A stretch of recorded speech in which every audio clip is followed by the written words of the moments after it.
cuanto a resistencia, por la baja fricción que hay entre sus partículas, la baja trabazón, ¿no? Entonces, esto es importante que el ingeniero civil por lo menos conozca, ¿no?, las formas de los agregados y su comportamiento, cómo incide, ¿no?, dentro del material final que queremos elaborar, que es un hormigón o concreto. Pero en los procesos de trituración a veces también se generan, ¿no?, partículas de materiales que no son buenas tampoco para un hormigón, ¿no?, que son este tipo de partículas, planas y o alargadas. Estas son el resultado de un proceso de trituración. Cuando la piedra es muy masiva, la roca que usted tritura es muy masiva, en el momento de la trituración es como que explota, ¿no?, y estas vendrían a ser como residuos de esquirla o esquirlas de ese agregado. Entonces, no sé pues, si hemos visto alguna vez un material directamente y hemos identificado en el material si existe o no este tipo de partículas, ¿no?, que son muy fáciles de identificar. Como ustedes pueden ver, son de poco espesor, ¿no?, y son alargadas, poco espesor y alargadas. Compare con este de acá, totalmente, es bastante fácil, ¿no?, distinguir entre algo más compacto, más masivo y algo de poco espesor, ¿no?, y alargado. Esto es un proceso de trituración, pero naturalmente, es decir, sin triturar, también en la naturaleza observamos este tipo de partículas. Compare esto más masivo con esto de acá, menos espesor, alargado. Entonces, a este tipo de partículas se las conoce como partículas planas o alargadas. Son partículas que se limitan, ¿no? Se debe limitar la cantidad de este tipo de materiales dentro de una mezcla o para elaborar hormigón. Debido a que por su naturaleza, ¿no?, son de muy baja resistencia y en el momento de la compactación o en el momento de compactar los hormigones elaborados con este tipo de agregados, si hay muchos de ellos, podría variar la granulometría de la mezcla, porque estas partículas tienden a fracturarse fácilmente, ¿no? Se fracturan y cambia la granulometría de ese hormigón, ¿no? Ese es el peligro de tener demasiadas partículas como esta en los materiales con los cuales vamos a elaborar hormigón. Para este tipo de situaciones, pues simplemente está a la vista, no hay ensayo, ¿no? Es cualitativo simplemente el análisis. Por eso hablábamos de los resultados de aprendizaje, ¿no? Hay cosas cuantitativas, como una granulometría, por ejemplo, pero hay cosas cualitativas, que uno ve la cualidad del material. Aquí, por ejemplo, vemos que esto es plano alargado y sabemos que ese tipo de partículas no deberían ser mayoría, ¿no?, en el agregado que vamos a usar para un hormigón. No deberían ser, porque son de baja calidad y pueden producir que las resistencias que usted busca en ese hormigón no se alcancen. Entonces, como resumen, aquí tenemos un ejemplo ya esquemático, no en foto, de cómo son las formas de las partículas, de los agregados gruesos, desde las formas más angulares, cuando hay trituración, ¿no?, subangular, que también podemos considerar un agregado triturado, subredondeado, que ya estamos hablando de estas partículas de acá, subredondeadas, redondeadas o muy bien o bastante redondeadas. Entonces, como ustedes pueden darse cuenta, así es como podemos encontrar agregados a veces para la elaboración de hormigones. Recalco en el hecho de que lo mejor sería tener agregados gruesos, masivos, no planos ni alargados, y que tengan una condición angular o subangular, es decir, que hayan pasado por un proceso de trituración. Más que todo cuando nosotros queremos diseñar hormigones de alta resistencia, es decir, de 280 kilogramos centímetros cuadrados para arriba. Para hormigones de baja resistencia, 210 hacia abajo, quizás se podría, ¿no?, Si usted quiere consumir un poco más de cemento en la mezcla, utilizar estos agregados subredondeados, hasta bien redondeados o bastante redondeados, pero eso va a implicar un mayor consumo de cemento.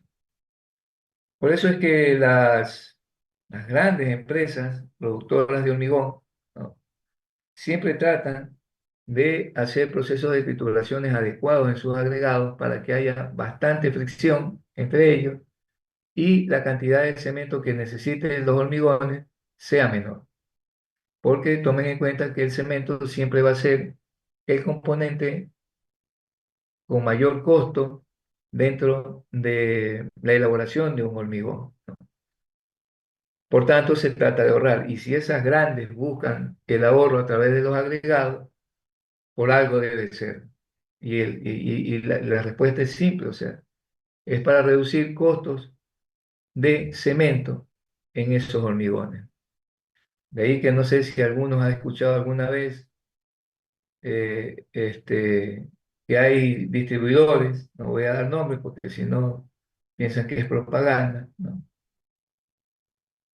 Distribuidores que dicen que venden agregados homogenizados. Esa palabra la utilizan para vender. Homogenizados, que indica pues que son de una granulometría perfecta, que han pasado por un proceso de trituración bueno. Es decir, que vamos a encontrar materiales, eh, deberíamos encontrar materiales bastante angulares o subangulares en su constitución, ¿no? Vamos a encontrar pocas partículas planas alargadas. De ese tipo de material, pues se supone, ¿no?, que es de muy buena calidad y que si nosotros compramos ese producto, pues en nuestros hormigones podríamos generar una reducción del contenido del cemento. Muy bien. Entonces, también habíamos hablado que esos agregados gruesos deberían cumplir con ciertos requerimientos de calidad, ¿no? Y ahí es que hablábamos de este ensayo de desgaste, o también llamado abrasión de Los Ángeles. Este es el equipo, no sé si ya lo han conocido, ya han ido al laboratorio. Este es el equipo, cilindro metálico, ¿no? Como ustedes pueden darse cuenta, hermético. Bueno, aquí ya después se le coloca una tapa, en el cual usted vierte una muestra de agregado grueso, la introduce dentro de ese tambor metálico y luego lo que hace es colocarle esferas metálicas, estas esferas que vemos aquí abajo. Esas esferas se introducen dentro del tambor metálico donde está el agregado y luego se hace girar un cierto tiempo y después que ha terminado el proceso, sacamos el material eh, que ha sido golpeado por las esferas metálicas, ¿no? Lo sacamos. En algunos casos es necesario, bueno, después de retirado del tambor metálico, lo tenemos que pasar inmediatamente por un tamiz de malla número 12, ¿no? Ese tamiz es como un tamiz para medir el desgaste del agregado, qué cantidad de material se perdió durante el proceso de abrasión en ese ensayo, ¿no?, con este equipo que acabamos de ver. Entonces nosotros retiramos la muestra y la pasamos por un tamiz número 12. Al material que queda retenido en ese tamiz, usualmente es costumbre hacerle un proceso de lavado para eliminarle todo el polvo que puede haber quedado adherido del material que se molió, obviamente, que puede haber quedado adherido en el resto de las partículas que no sufrieron daño o sufrieron poco daño. Entonces, por eso se lava el material para eliminar todo ese polvo de trituración. Y una vez lavado, pues se lo pone al horno a secar, ¿no? Se lo deja en el horno. Al siguiente día vamos, sacamos del horno, dejamos que enfríe ese material y lo pesamos. Entonces, ¿cuál es el porcentaje de desgaste que sufrió el material? Pues el porcentaje de desgaste es simplemente la diferencia entre la masa original que usted introdujo en el equipo, esta sería la masa original, ¿no? La que vemos en la foto, y la masa que usted pesa después de haber hecho el ensayo, pasado por la malla 12, lavado el material, secado, es decir, el peso final de la muestra. Y eso lo dividimos para el peso original de la muestra y obtenemos el resultado en porcentaje. Veámoslo aquí como cálculo. Como cálculo sería esta formulita, ¿no? Peso inicial de la muestra menos el peso final, ya sabemos cómo obtener el peso final, ¿no? Ya una vez molido el material, pasamos por el tamiz número 12, lo que queda retenido en el número 12, lo lavamos y luego lo secamos en el horno y al siguiente día pesamos ese material, ese me da el peso final. Lo dividimos para el peso inicial por 100 y eso se reporta como el porcentaje de desgaste que ha sufrido el material en este ensayo de elaboración. Es muy sencillo, como ven. Y las especificaciones para hacer este ensayo en cuanto a la elaboración de la muestra, ¿no? Hay que cumplir, como estos ensayos son normados, hay que cumplir con ciertos requerimientos para obtener la muestra para el ensayo. No es que usted coge a la ciega material y lo pone ahí, ¿no? Tiene que hacer una selección de tamaños. Esa selección de tamaños, ¿no?, va a depender de para qué es el uso del ensayo que usted está haciendo. Este ensayo de elaboración no solo se lo hace para diseñar hormigones o para calificar agregados para hormigones, también se lo hace para calificar materiales para base, subbase en un pavimento. Y esos materiales de base y subbase pues tienen una granulometría más pequeña que los agregados que se usan para el hormigón, ¿no? Por tanto, para esos materiales hay otra tabla. Yo aquí nada más he puesto la tabla que concierne a hormigones o para hormigones, ¿no? Por lo que les acabo de decir anteriormente, ¿no? Porque hay otros materiales que también pasan por este ensayo, ¿no?, pero que son de menor tamaño. Entonces, en hormigones habíamos dicho que lo máximo que nosotros podemos tolerar como agregado grueso son 3 pulgadas. Ya vimos eso la clase pasada, en la norometría. Entonces, ese es el tamaño máximo para fabricar hormigones. Y de aquí, pues usted, dependiendo de qué tamaño máximo tenga su agregado, ¿no? Por eso es lo primero que nosotros hacemos, antes de hacer estos ensayos, les he dicho también, que es hacer un ensayo de granulometría del agregado que ustedes puedan conseguir, tanto del grueso como del fino, y calcular esa granulometría, para poder, en el caso de los agregados gruesos, saber qué tamaño máximo tiene. Y eso es importante determinarlo porque según el tamaño máximo, yo debo de tomar estos pesos que están aquí, en estos tres, digamos, granulometrías que podría tener su material. Por ejemplo, si usted lleva un material de tamaño máximo 3 pulgadas, vamos a suponer, esto no se inventa uno, se lo calcula con el ensayo, se hace el ensayo, se mide el tamaño máximo, ya vimos eso también con ejercicios la clase pasada. Y en función de ese valor, digamos que es 3 pulgadas el tamaño máximo, entonces yo tendría que utilizar los pesos que están en la columna 1. Es decir, que el material que pasa de 3 pulgadas y retiene el 2,5, yo debería de tomar entre esos dos tamices agregado que pese aproximadamente 2.500 más o menos 50 gramos. Es decir, que puede pesar 2.550 como máximo y como mínimo podría usted pesar 2.450 gramos. Lo ideal es que pese 2.500, pero ya saben que siempre hay tolerancias, ¿no?, en los ensayos que se realizan, ¿no? En ingeniería civil al menos hay tolerancias. Estas son tolerancias para los pesos. Si seguimos la columna 1, ¿por qué estamos en la columna 1? Porque el tamaño máximo del agregado, 3 pulgadas, ¿no? Por eso estamos aquí. Vamos al siguiente tramo. Va el material que pasa el 2,5 y retiene 2 pulgadas. De ahí también tengo que coger 2.500 más menos 50. ¿Por qué hago esto? Porque tengo que seleccionar material para formar la muestra o el peso inicial, la masa inicial con la cual voy a hacer el ensayo de ablación. Por eso tengo que ir seleccionando estos tamaños y estos pesos.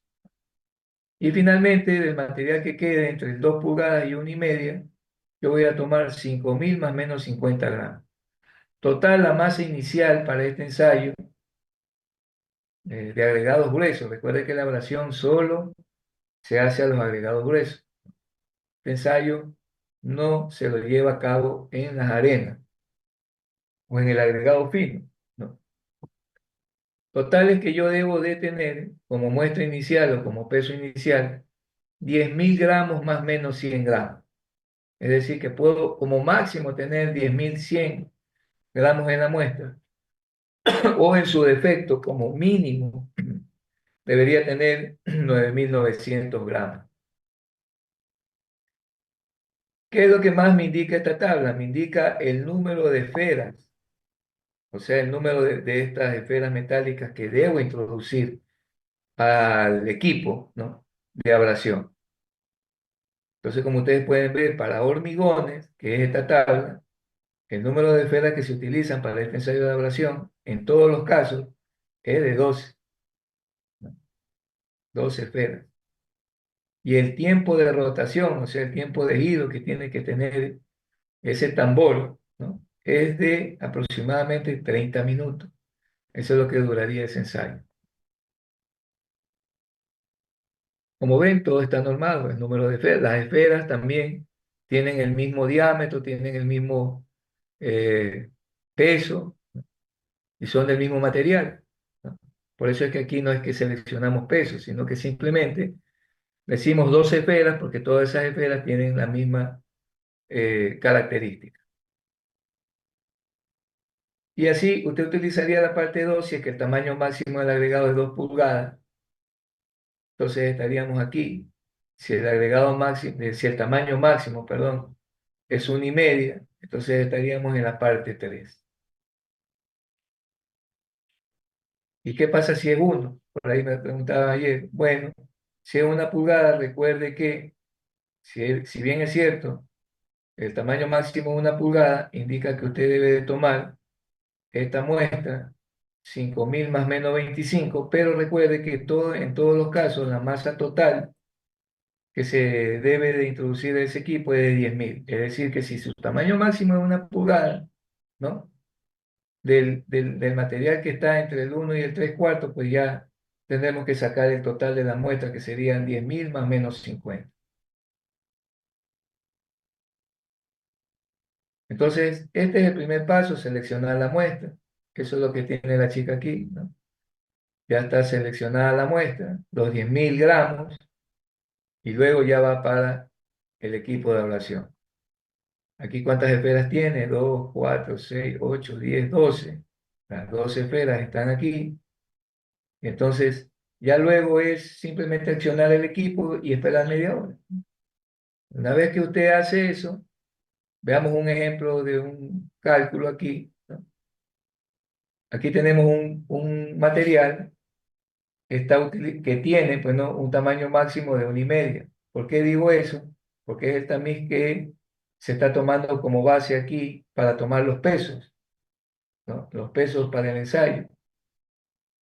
Entonces decimos de 1,5 a 1, según la tabla, de 1,5 a 1 pulgada, tengo que tomar 5.000 más menos 25. Eso es lo que está tomado aquí, 5.000 más menos 25. Y del 1 al 3 cuartos, vamos acá, 5.000 más menos 25.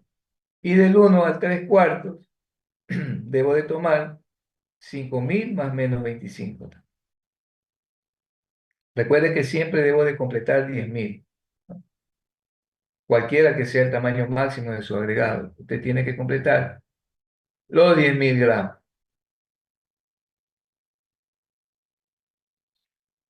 Entonces, aquí vemos también, entonces, de 1 a 3 cuartos, 5.000 más menos 25, ¿no? Y la suma, pues aquí dio 10.003, que está en todo caso dentro de las tolerancias, ¿no? Este material lo ha introducido al equipo de ablación y luego del proceso de ablación, pasado por el tamiz 12, lavado y secado, tenemos un peso final de 7.212. Este es el formato de ensayo que tratamos de hacer, ¿no? Si es que es posible, en la facultad, ¿no? Con el equipo de evaluación que sí hay ahí.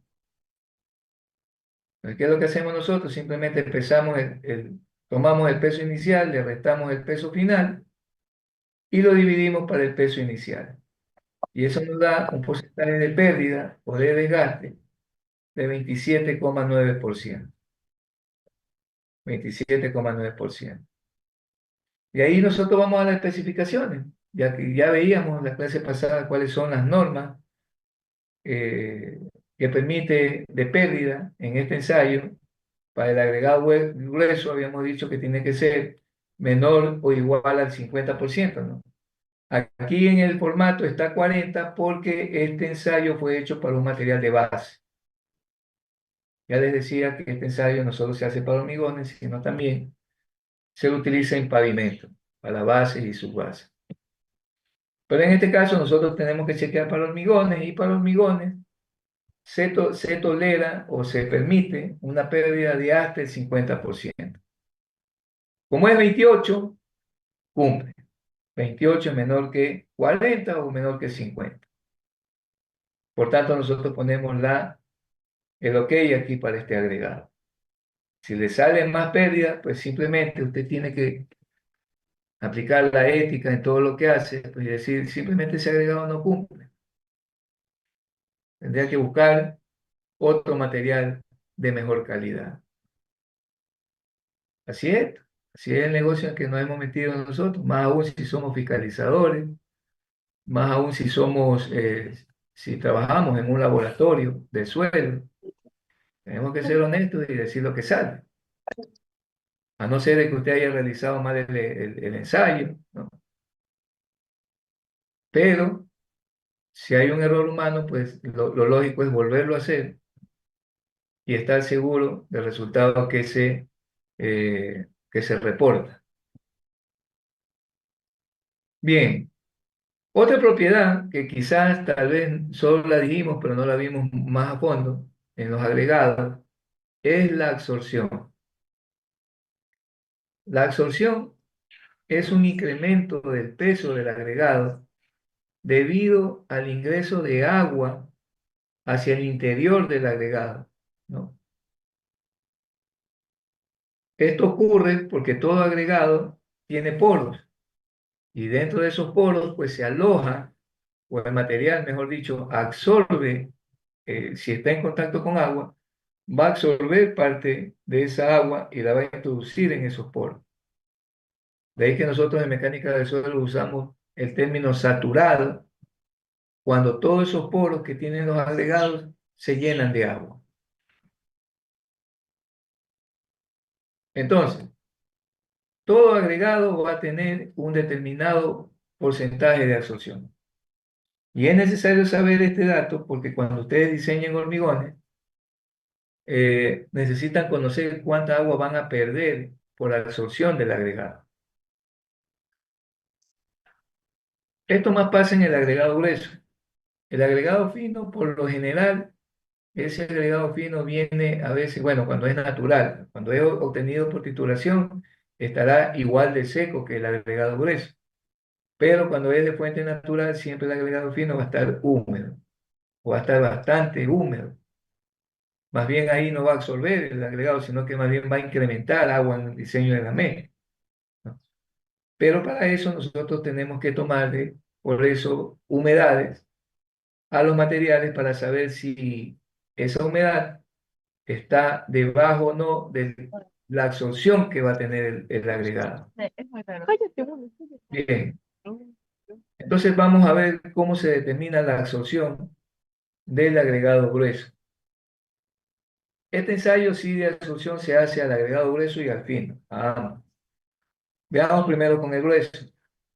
Recuerde que yo estoy viendo simplemente lo que necesito yo cumplir o conocer de un agregado, pero este ensayo que vamos a ver a continuación me permite determinar otros parámetros que sí se utilizan en el diseño de hormigones.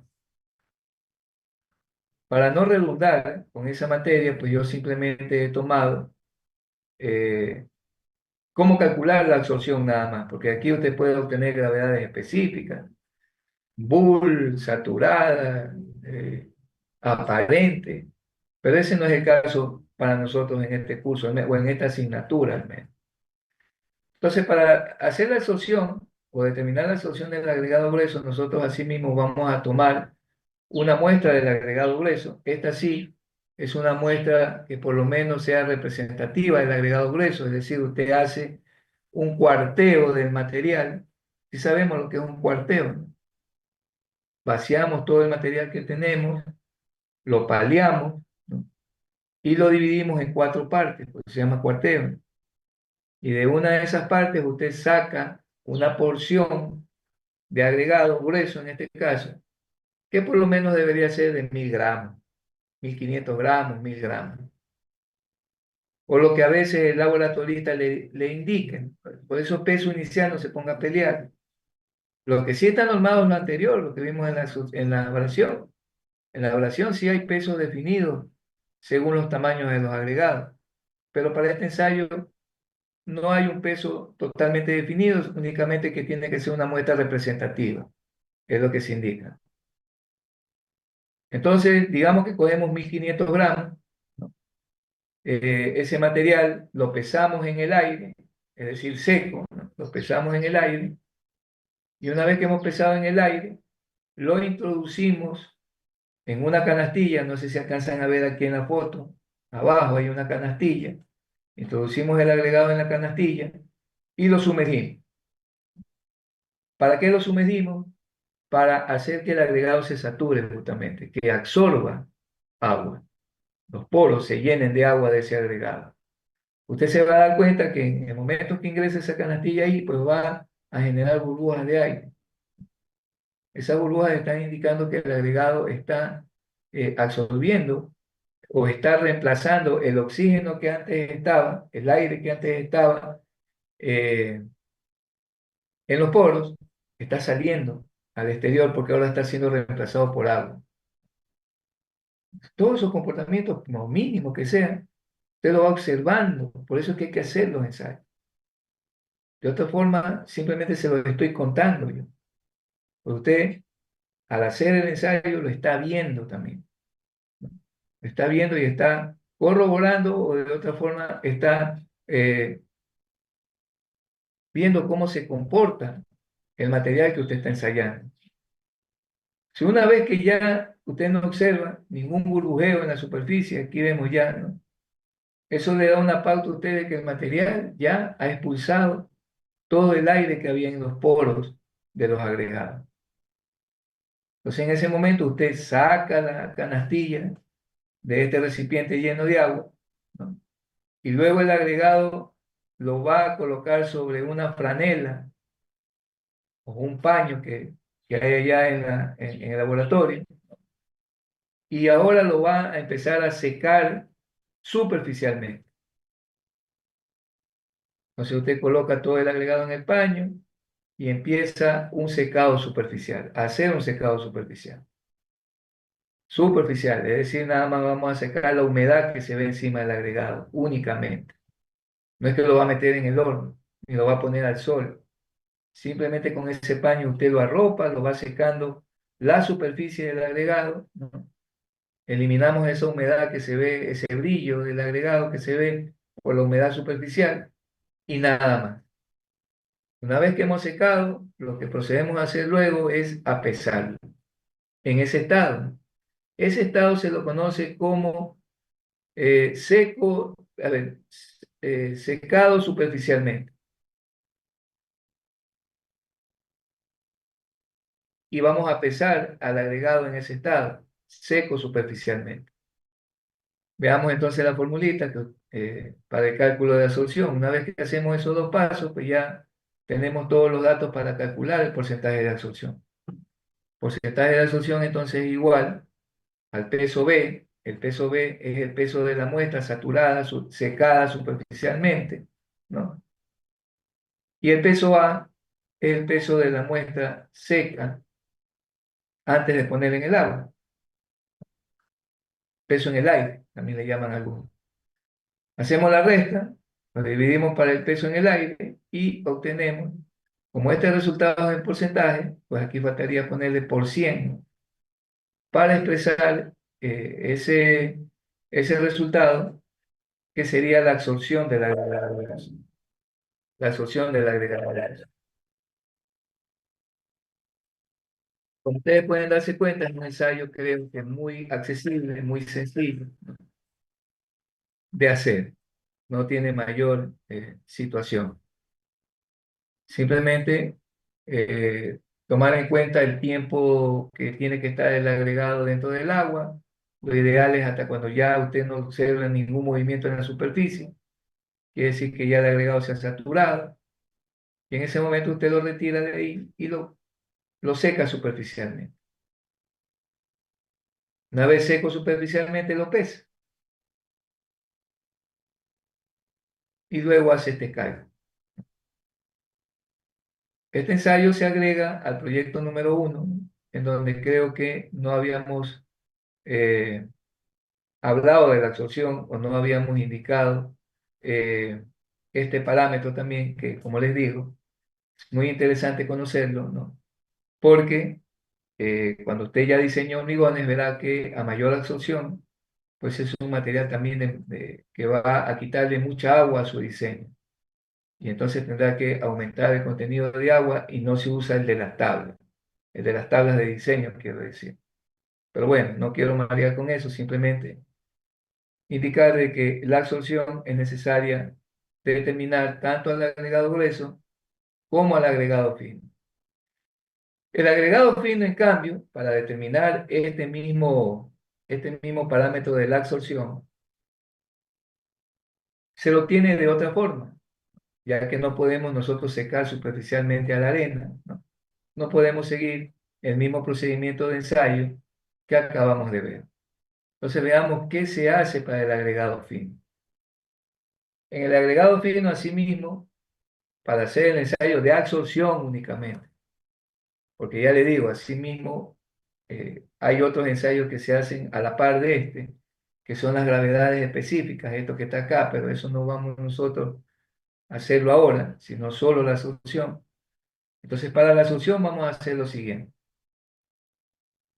Tomamos un peso asimismo representativo del agregado grueso, del agregado fino, perdón, pero aquí generalmente, como les decía, las arenas siempre tienen un mayor, o se nota que tienen una mayor humedad que el agregado grueso. Por tanto, es recomendable, ¿no? O pongámoslo para ambos casos, para no caer en alguna situación. Ambos agregados, grueso y fino, antes de ensayarlos, pongámoslo en el horno y sequemos. Ambos agregados. Secamos una muestra, 1500 gramos, por decir, de agregado grueso, y de agregado fino, diga usted, unos 500 o 600 gramos. Y lo metemos en el horno. Al siguiente día lo sacamos del horno, esperamos que enfríen, ¿no? Y luego lo pesamos. Y ese va a ser el peso en el aire o peso seco, ¿no? ¿Está claro? Tanto para el agregado grueso como para el fino. Ya después en el agregado grueso haga lo que le dije, no meta el agregado en el agua, espere hasta que se sature y luego péselo de nuevo. Ahora vámonos al agregado fino.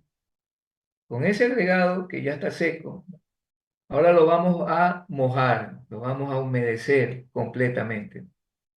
Vamos a mojar.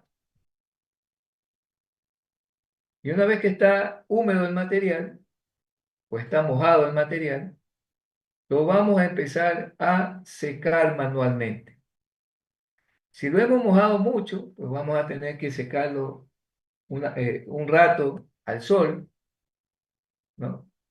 Para que nos ayude en el proceso de secado. Pero ojo, no necesitamos secar completamente el material, solo superficialmente, ¿no? ¿Cómo logramos conocer cuándo el material entonces está seco superficialmente?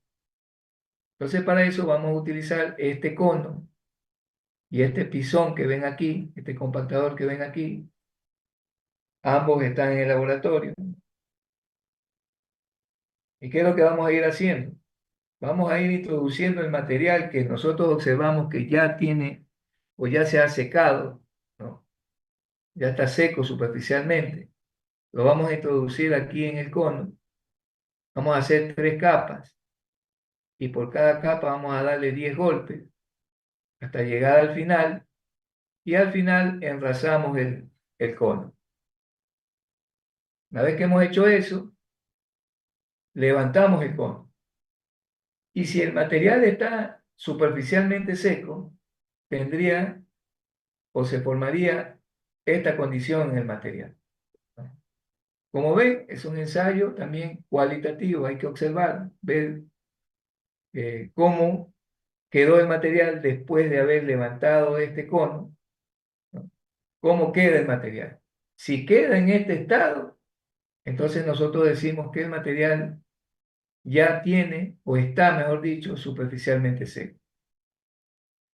¿Cuáles son las dos condiciones que no, que me indican lo contrario? Que todavía le falta secar, que yo levanto el cono y el material queda en la misma posición. No, no le ocurre esto. Aquí vemos que el material se ha desgajado, se ha rodado. No guarda la misma forma del cono. Entonces, si usted saca el cono y el material se queda tal cual el cono, todavía tiene que secarlo un poco más. Yo le recomiendo que el secado lo haga en forma manual, o sea que la fricción mismo de sus manos con el material va secando al material progresivamente. Porque si usted utiliza un secador, como el que está aquí, y no sé si Roger usa secador también en el laboratorio, no sé, ¿no? O si lo pone mucho al sol, entonces va a provocar que el material tenga un secado más rápido, se vaya a secar demasiado, quiero decir. En cuyo caso, si usted hace esta prueba, levanta el cono y si el material está muy seco, pues simplemente se va a regar todo, ¿no? El material se va a regar completamente. Eso significa que lo ha secado demasiado. Va a tener que volverlo a mojar y va a tener que volver a secarlo progresivamente hasta que el material quede en esta forma. Entonces, cuando ya obtenemos esta forma en el material, recogemos todo el material que hemos utilizado en el ensayo y lo pesamos.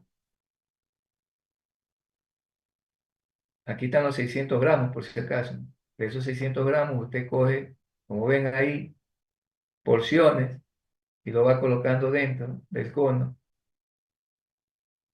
Recuerde que es por capa. Recuerde que hay que compactar cada capa, ¿no? Y luego que levante el cono, pues ya queda en esta posición. Y en ese momento yo tomo todo el material que está dentro del recipiente, que si cogemos 600 gramos, pues ahí están los 600 gramos, pero ahora ya no secos, sino en un estado saturado, superficialmente seco.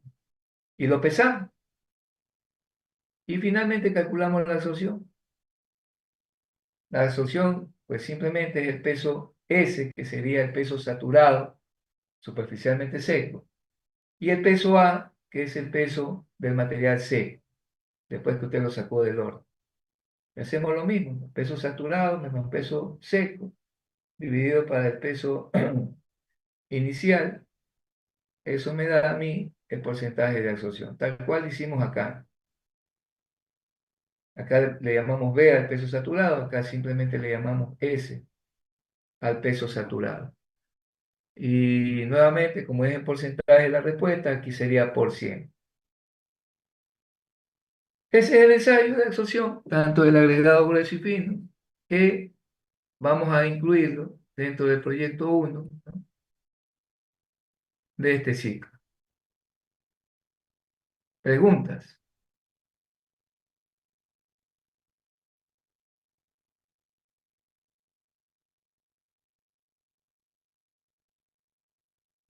Si no hay preguntas, continuamos.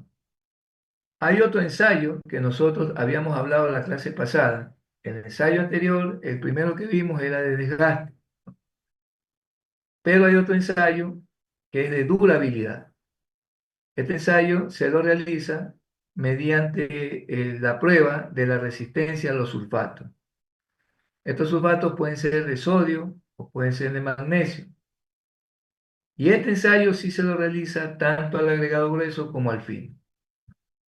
Dando la abrasión solo era el grueso, por si acaso. Para este ensayo, entonces, nosotros tenemos que mezclar agua y sulfato, ya sea de sodio o ya sea de magnesio, el que pueda conseguir. O el que de pronto haya de pronto algún residuo, algún material que quedó de alguna de las tesis o de las varias tesis en hormigones que se han hecho allá en ese laboratorio. Entonces, ¿qué es lo que hacemos aquí? Preparamos la solución.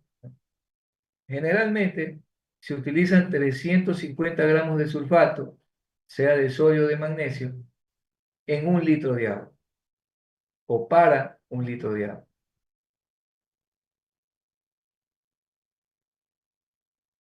Se mezclan el agua y el sulfato y se lo deja ahí reposar durante 24 o a veces 48 horas para que la solución se concentre, el sulfato en el agua que usted colocó, que es una solución concentrada. Dejémoslo mejor 48 horas, ¿no? Para que la concentración del sulfato sea mayor en el agua que vemos aquí en la foto. Luego que ya ha pasado ese tiempo de preparación de esta solución, ahora sí vamos a colocar nuestro agregado, primero el fino, primero el grueso, como usted quiere empezar, dentro de esa solución. Y hacemos lo que hablábamos la clase pasada, 5 ciclos, ¿no? De inmersión y secado. Es decir, arrancamos el ensayo, ese sería el primer ciclo. Metemos el agregado dentro de esta solución. Al final del día, sacamos ese agregado de esa solución y lo ponemos en el horno. Y luego hacemos el mismo proceso 5 veces. Al quinto día, que usted lo saca del horno, pues ya no lo vuelve a introducir ahí, sino que con esa muestra vamos luego a ver cómo se calcula el desgaste que sufrió ese agregado por efecto de esta solución de sulfato de sodio o de magnesio. Este es un ensayo asimismo que está normado, es decir, que debemos de tomar o preparar previamente la muestra para hacer este ensayo, no es de cogerla así eh, libremente, ¿no? Una cierta cantidad, sino que son cantidades reguladas por esta especificación. Veamos entonces qué dice aquí. La especificación es esta, ¿no? Asimismo, este es para el agregado grueso. Va a depender asimismo del tamaño máximo del agregado que usted lleve, si es 2,5, si es 1,5, si es 3/4, ¿no? Si es 3/8. Ya eso va a depender de qué tamaño máximo de agregado grueso usted haya utilizado o haya llevado al laboratorio para emplear estas tablas. Si es de 2,5 de tamaño máximo, pues aquí están los pesos que usted debe de tomar del material que queda entre lo que pasa el 2,5 y lo que retiene el 1,5. Es decir, que de este tamiz, o lo que queda retenido en este tamiz, voy a tomar 5.000 más menos 300 gramos. Si tengo mucho material, tomaré 5.300. Si tengo poco material, tomaré 4.700, ¿no? Por eso es necesario que lleve, pues, por lo menos un medio saco para hacer estos ensayos, o tanto de grueso como de fino. Y aquí está el resto de tamices que hay que ir llenando aquí, o mejor dicho, tomando pesos, ¿no? De cada una de esas series, como vimos en el caso de la abrasión. Y aquí vemos el agregado fino.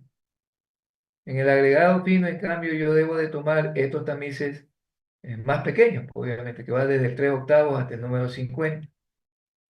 Y asimismo, de cada una de estas series o de estos tamaños, voy a tomar 120 gramos de lo que retiene el número 4, de lo que retiene el número 8, de lo que retiene el número 16, el número 30 y el número 50, de cada uno de estos tamices retenidos, voy a tomar 120 gramos, o mínimo 100 gramos, o como mínimo 100 gramos, de lo que retiene cada uno de estos tamices. Y de esa forma elaboro la muestra del ensayo, tanto del agregado fino como del agregado grueso.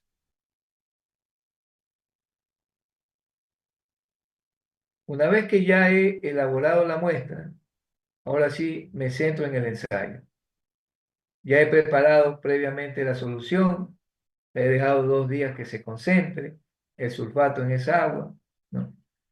Y ahora sí, vamos a introducir las muestras 5 veces y todo esto, como habíamos hablado antes. Al quinto día, ¿no?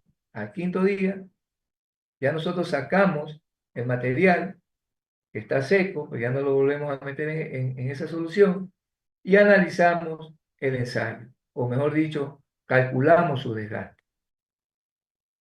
Para eso tenemos este formato, ¿no?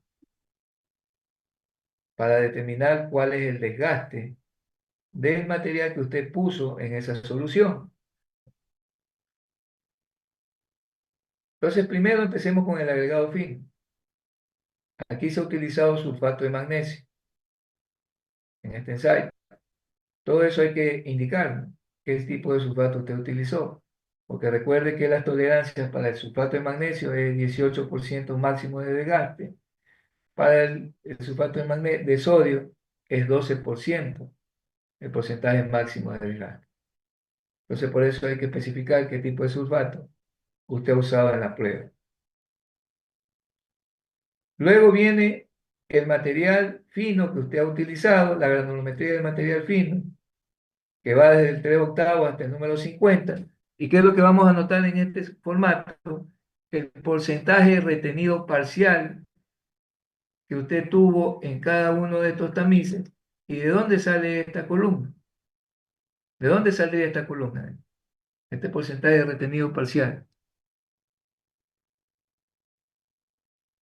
Alguien que esté despierto De la granulometría. de la granulometría. Muy bien. Yo le digo que previamente usted hace la granulometría de sus agregados y de ahí vamos a llenar este casillero. Usted ve que para la granulometría nosotros calculamos un retenido parcial, un retenido acumulado y un pasante acumulado. Vamos a tomar la columna que dice retenido parcial. ¿En qué tamices? En el número 4, número 8, 16, 30 y 50. Esos son estos valores. Esos no son inventados, por si acaso. Salen del ensayo granulométrico del material que usted va a ensayar, ¿no? Entonces, ¿qué hacemos ahora? Aquí está los 100 gramos que en teoría yo debo de tomar de cada uno de estos retenidos ahora. 100 gramos de material retenido en el 4, 100 gramos retenido en el 8. Eso es lo que especifica la normativa como mínimo. Pero le dice que como máximo tome 120. Entonces, ¿qué es lo que él ha cogido? Aquí está lo que ha cogido de cada uno de los retenidos de estos tamices. El tamiz número 4 ha cogido 100, ¿ok? El tamiz número 8 cogió 100,42, pues bueno, es menos de 120, ¿no? Está bien, y más de 100. En el 16 cogió 100,24, bueno, está bien, usted puede darse cuenta. Esos son el agregado que usted tomó de cada material retenido en estos tamices. A veces es necesario hacer 2 o 3 cernidas del material para poder obtener el total que se requiere en determinados tamices. Entonces, a eso lo denominamos masa antes del ensayo. Y aquí viene un detalle. Como voy a tener diferentes tamaños de arena aquí, por ejemplo tengo una arena retenida en el número 4, tengo una arena retenida en el 8, una arena retenida en el 16, en el 30 y en el 50. Yo tengo que, para el ensayo de sulfatos, separar por tamaños estos agregados, es decir, que voy a tener que utilizar 5 recipientes, ¿no?, para colocar estos pesos por separado. Y luego que tengo esos 5 recipientes por separado, esos 5 recipientes son los que tengo que introducirlos en esta solución de sulfato de sodio, en este caso, bueno, en la foto. Aquí voy a poner las taras con los 5 pesos que he seleccionado aquí, dentro de esta solución. Luego saco esas taras, las seco, las vuelvo a poner, bueno, y así 5 veces. Y al quinto día voy a pesar cada uno de esos recipientes para ver qué cantidad de material quedó luego del proceso de desgaste por sulfato del ensayo que usted ha hecho. Entonces, por ejemplo, inicialmente cogimos 100, luego esos 100 lo pusimos en un recipiente, se sometió al proceso de desgaste por sulfato y después del quinto día, que ya sequé la muestra y todo eso, volví a pesar ese recipiente y ahora pesa 92,65. Como ven, en cada una de las taras o en cada uno de los materiales que yo puse en esa solución, ha habido un desgaste. ¿Por qué ha habido un desgaste? Porque ahora pesa menos que lo que pesaba antes.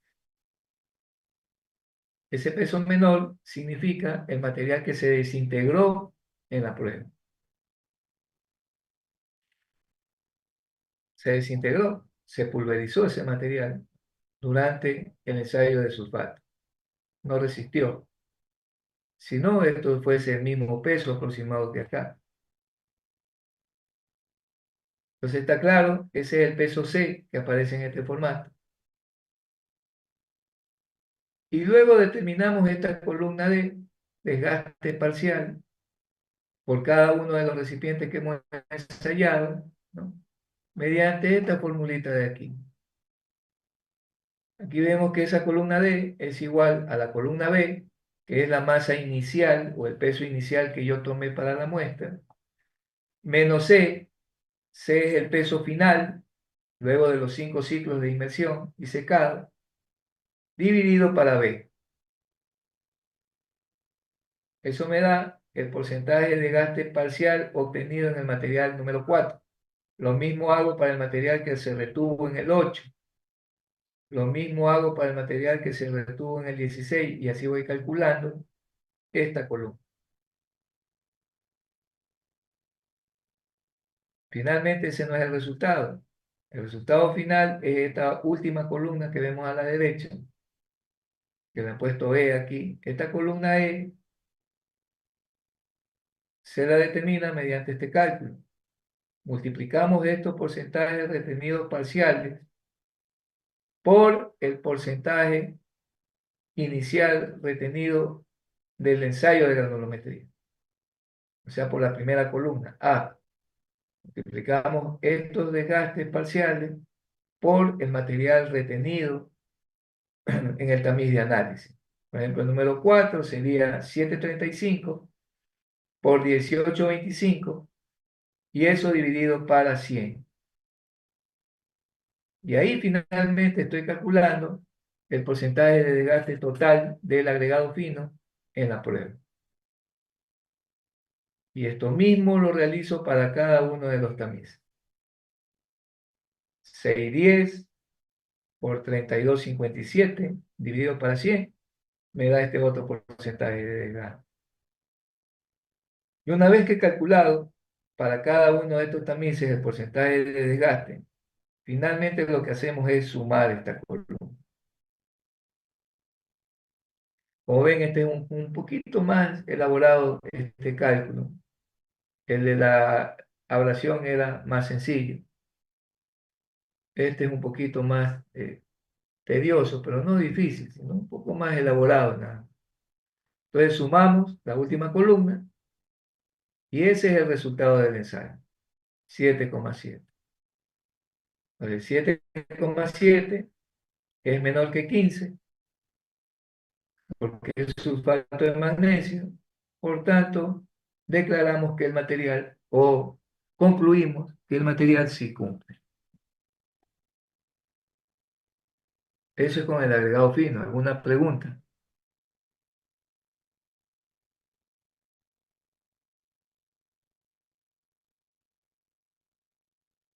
Estos formatos usted los puede realizar en Excel, ponerle su sello, ponerle el sello de la UCE, lo que sea, ¿no?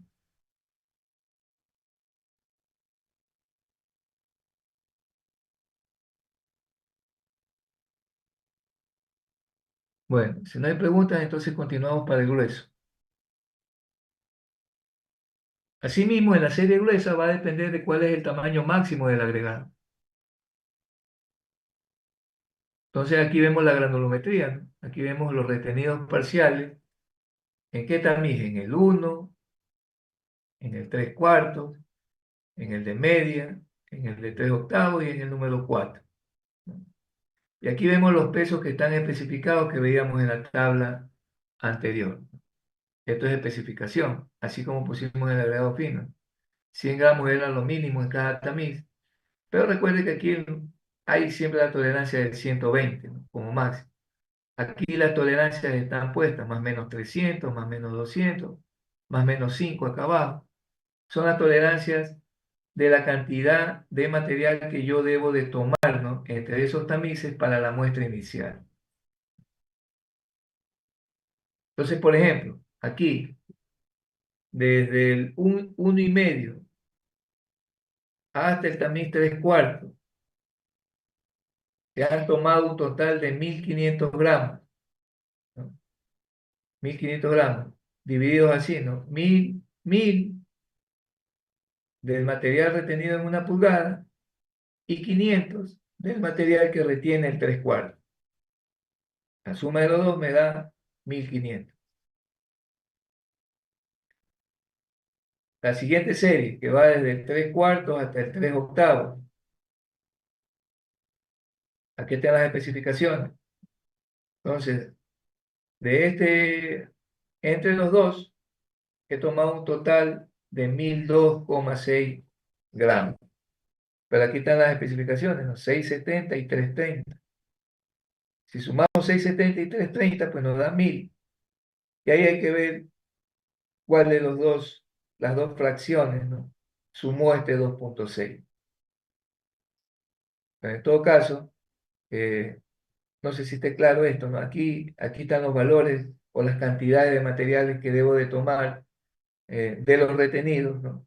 Por ejemplo, aquí en el 1,5 del retenido en el 3 octavos de pulgada.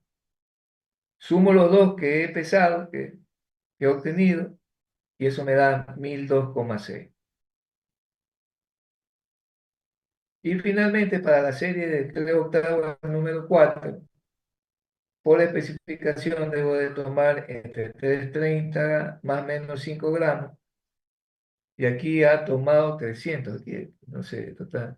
330 menos 5, ¿cuánto da? 320, 325. Aquí está algo más. Aquí debería haber tomado por lo menos 325. Aquí está 300, ¿sí ven? Aquí hay un error. Estas son las especificaciones. Lo mínimo que debe haber tomado es 325 según estos valores. Lo máximo 335. Si ha anotado 300, yo lo veo como un error porque no cumple con la especificado acá. ¿Será que ya no tuvo más material? Es lo que se me viene a la mente ahora. Porque puede suceder. A veces la cantidad de material que está en el laboratorio suele faltar. Y aquí de pronto en este también la única explicación que yo doy, porque aquí está clara el valor, está anotado incluso. Miren estas cosas, ¿no? Cualquier fiscalizador, por ejemplo, que revise este ensayo, le queda la duda aquí, ¿y por qué toma aquí 300? Acá sí está bien, 1.500. Acá sí está bien, 1.000, claro, con la tolerancia del caso. Pero aquí debe haber tomado 335 como máximo, o 325 como mínimo. Entonces, ¿por qué tomó 100? Pues 300, perdón. Y son cosas que pasan en la vida profesional, ¿no? Para eso está usted. En teoría, estamos aprendiendo justamente detalles de estos ensayos de control de calidad. Muy bien. Aquí hay un paso del cual no hemos hablado, pero esto es para la serie gruesa. Una vez que ya hemos seleccionado la muestra para el ensayo, este sería el total de la muestra para el ensayo. Esto, asimismo, como vemos en el agregado grueso, vamos a tener que preparar 3 taras o 3 recipientes para poder colocar estos 1500 gramos, estos 1002,6 gramos y estos 300 por separado. Y colocamos esas taras con esos pesos dentro de la solución. Asimismo, hacemos 5 ciclos, 5 días de inmersión secada, y al quinto día, una vez que ya está seco el material y está a temperatura ambiente, vamos a tamizar cada uno de los recipientes que hemos utilizado para el ensayo, lo vamos a tamizar por un tamiz de control. Los tamices de controles asimismo están normados, son estos tamices de aquí. Para la serie entre 2,5 a 1,5 se debe tomar el 1 1/4. Para la serie entre 1,5 a 3/4, el 5/8, que son los tamices que me permiten establecer qué cantidad de agregado grueso perdió en la prueba o cuál fue el desgaste del agregado grueso en la prueba. Eso es lo que hemos anotado aquí, acá. Como no tenemos material de 2,5, por eso esto está en blanco. El material de tamaño máximo de este ensayo, pues se ve a leguas, que es 1,5, ¿no? Aquí lo podemos observar. En el 1 pulgada apenas hay un 0,78% de retenido. De la granulometría original, estamos hablando del material. Entonces aquí, como estamos trabajando de 1/2 a 3/4, tenemos que tomar como tamiz de control el 5/8 de pulgada. ¿Y qué vamos a hacer? Vamos a pasar lo que quedó de material, ya después del quinto día de inmersión, por este tamiz de control 5/8. ¿Y qué es lo que vamos a hacer luego? Vamos a pesar el material que retuvo el 5/8. En este ensayo, mire que retuvo en este tamiz, retuvo 1088,4 de los 1500 que yo había pesado originalmente. Es decir, que el material ha sufrido un desgaste por la acción de los sulfatos en este caso. Luego voy a la siguiente serie de 3/4 a 3/8. Esta serie tiene como tamiz de control el tamiz 516, ¿no?, de pulgada. Asimismo, después de los 5 días de inmersión y secado, tomo el material que quedó y lo paso por este tamiz de control. Y luego de haber tamizado, lo peso. Peso el retenido, pues, en este tamiz ahora. Ese peso dio aquí 991. Y lo mismo hago con la fracción final. Lo paso ahora por el tamiz de control, como es de 3/8 número 4. El tamiz de control es el tamiz, estos son tamices, ¿no? Número 5. Entonces paso lo que quedó de material por el tamiz número 5 de esta fracción, de esta serie, y luego peso el retenido en ese tamiz. Y ahí tengo la columna C, que son los pesos después del ensayo. Y finalmente calculamos la columna D de la misma forma que calculamos acá el agregado fino. Es decir, que restamos el peso inicial, 1500, menos 1088,4, y lo dividimos para 1500. Eso tiene que dar 27,44. Y así mismo hacemos para los siguientes, ¿no? 1002,6 menos 991 dividido para 1002,6, o sea, la fórmula que está aquí. Es, y eso nos da 1,16. Y finalmente, ese no es el porcentaje de desgaste, por si acaso. El total, o sea, la última columna, se la obtiene de la misma forma o con la misma fórmula de esta otra de aquí, que utilizamos para el agregado fino. Es decir, multiplicamos 27,44 por aquí, ojo, aquí como tenemos una serie que va del 1/2 al 3/4, tenemos que sumar estos dos retenidos parciales para poder calcular el desgaste total. Quiere decir que en este caso yo tendría que multiplicar 27,44 por el retenido acumulado en esta serie, 0,78 más 15,31. Y a ese resultado lo divido para 100 y eso me da 4,4. El siguiente, 1,16 por, asimismo aquí, como hay una serie que va del 3/4 al 3/8, entonces yo tengo que sumar estos dos retenidos, ¿no? Decimos 1,16 por 48,34 más 2,80. Y esto lo divido para 100, así. Me da 0,59, que aquí está redondeado a 0,6. Y finalmente, el último valor, este como no tiene, es una sola serie, ¿no? Entonces utilizamos este único retenido parcial, 720 por 1690 y dividido para 100, eso me da 1,2. Y finalmente lo que hacemos es sumar esta columna. Y ahí me da el resultado de desgaste total del agregado grueso por sulfato, 6,2%. Y en el agregado fino, 7,7%. Como pueden ver, casi son similares los desgastes. Esto quiere decir que tanto la arena como el agregado grueso han sido obtenidos en un proceso de trituración. Cuando la arena es natural, pues obviamente va a haber una diferencia en resultados, al menos en este ensayo, ¿no? Porque las arenas naturales de pronto pueden tener una resistencia algo mayor que el material grueso que se utiliza en la prueba triturada, porque son diferentes fuentes simplemente.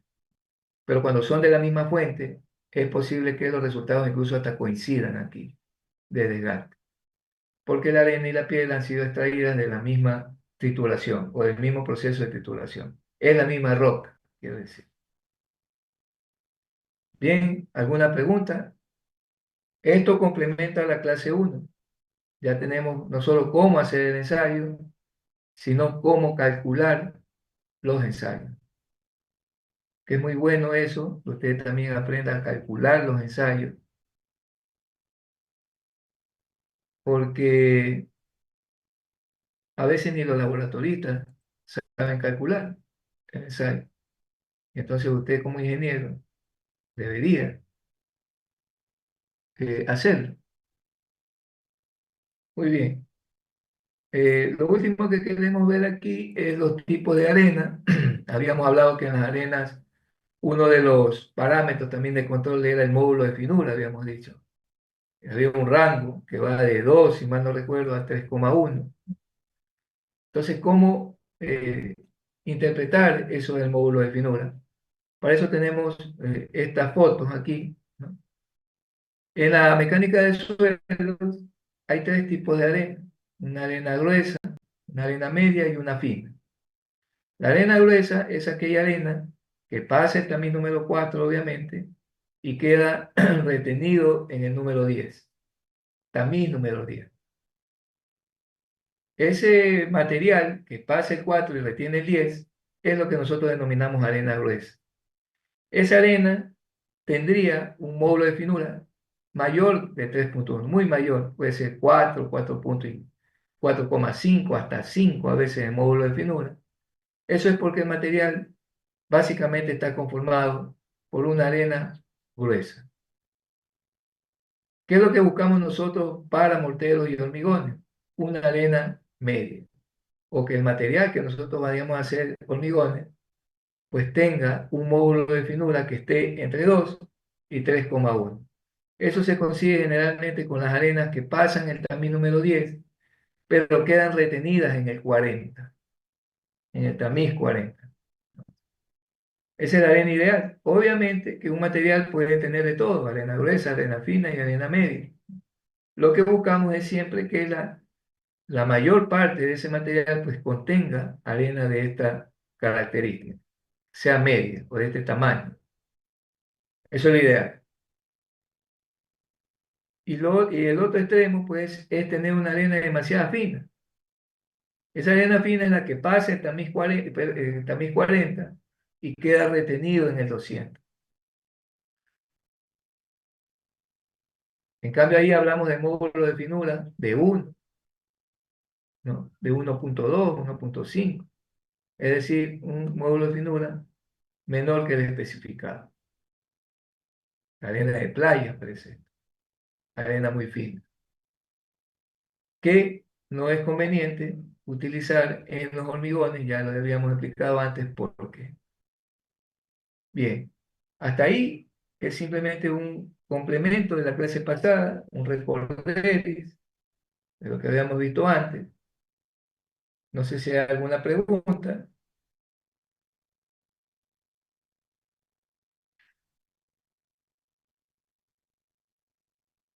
Si no hay preguntas, pasamos a seguir evaluando el resto de componentes para elaborar hormigones.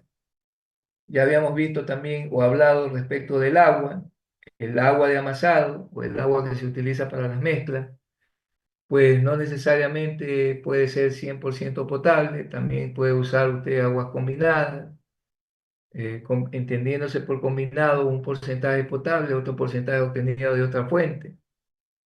También tener en claro que lo que evitamos es usar aguas ácidas o aguas residuales, ¿no? Aguas servidas, ¿no? Aguas muy contaminadas, muy turbias. Por ejemplo, ahorita no podíamos utilizar los ríos para extraer agua para hormigones, porque los ríos, en vista del invierno que estamos pasando, pues están muy turbios esos ríos. Inclusive hasta los procesos de potabilización del agua sufren o tienen problemas debido a la turbiedad o suciedad con que viene el agua o que se puede captar actualmente de los ríos al agua, ¿no? Entonces, por eso, eh, como ustedes podrán darse cuenta, hay muchos problemas actuales para el uso de esa fuente, en este caso de fuente de agua, ¿no? Que son los ríos. Y asimismo el agua, cualquiera que sea su origen, tiene pruebas. Estas pruebas son exentas, este control de calidad del agua es exenta cuando se utiliza 100% agua potable. Pero en el caso de usar aguas combinadas o de otra fuente, un pozo, un manantial, un río, etcétera, pues entonces habrá que hacerle pruebas a esa agua. También hay laboratorios de agua, por si acaso. Existen laboratorios de agua. En la UCE quizás no, pero externamente hay laboratorios de agua, ¿no? Que hacen el control de calidad de este material como tal. ¿Y qué es lo que tenemos que observar en ese material? Pues que no haya presencia excesiva de estas cosas que vamos a nombrar ahora, ¿no? Como son los cloruros. Aquí están los límites. 500 partes por millón, ¿no? Esa es la unidad de medida de esta sustancia, ¿no? Que son nocivas. Más de 500, pues ya puede causar problemas en el hormigón, que es el material final que nosotros vamos a obtener. Sulfatos como el SO4, asimismo 3000 como máximo partes por millón. Álcalis, es una combinación de óxidos de sodio con óxido de potasio, 600 partes por millón como máximo. Y sólidos en suspensión totales, en esa muestra de agua, 50.000 como máximo partes por millón.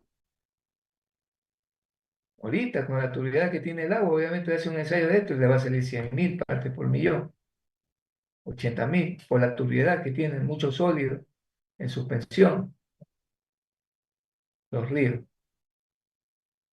Bien, esos son los ensayos básicamente que se le hacen al agua, ¿no?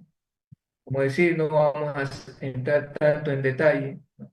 Simplemente tener en cuenta de que es posible hacer hormigones con aguas combinadas, no solo con agua potable, por si acaso.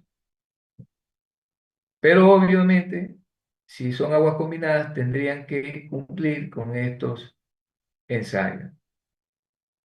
De ser el caso de ser la fuente agua potable, pues ya no habría necesidad de ejecutar estos ensayos. Bien, entremos entonces a otro material que se utiliza para la elaboración de hormigones, que es pues el cemento. El cemento tiene su historia a sí mismo, el cemento tiene su historia. No es un material natural, es un material artificial creado por el hombre, que se inventó por allá por los años 1824. Fíjense, ¿no? Siempre el ser humano, desde que habitó el planeta, siempre ha estado buscando la forma de ir progresando, la forma de ir obteniendo antiguamente mejores cacerías para poder comer, alimentarse. Luego ya vino la agricultura, ¿no? Empezó a sembrar para poder variar su alimentación, ya no solo carnívora, sino también ya de vegetales. Empezó a sembrar, empezó la agricultura, tampoco eh, fue generada, fue inventada también a sí misma, ¿no? Y en esa misma tendencia, pues se trataba de elaborar materiales o de confeccionar materiales para poder mejorar los sistemas constructivos de esas épocas. Y fue entonces en 1824 cuando este par de investigadores patentaron una mezcla que luego se denominó cemento Portland. Ese cemento Portland pues era una mezcla de caliza con arcilla. Esa mezcla fue calcinada a altas temperaturas o fue fundida a altas temperaturas y de la cual se obtenía un material en forma de pequeños gránulos, ¿no?